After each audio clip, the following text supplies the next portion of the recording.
জীৱনত সহজতে সুখী হৈ থাকিব পৰা মেজ 5টা দিশ কম।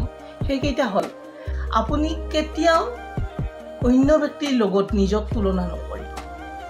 আপুনি সদায় নিজেই হয় আৰু আপুনি আপোনাৰ জেগাত কি আছে, আপুনি আপোনাৰ জেগাত ভালেই। 2 নম্বৰ, আপুনি কেতিয়াবা যদি কাৰোবাক সহায় কৰিছে, সেই সহায়ৰ পৰিৱৰ্তে তেখেতৰ পৰা একোৱে আশা নকৰিব।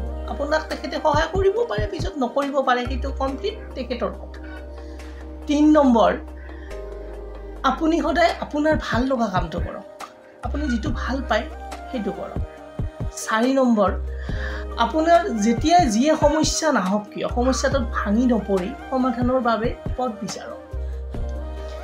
য'ত আপোনাৰ আদৰ নাই বা সন্মানো নাই, মৰম নাই, সেই ঠাইলৈ আপুনি নাযাব। আৰু যদি আপোনাৰ সপোন ভাঙে আৰু এবাৰ দেখক। সকলোৱে ভালে থাকক।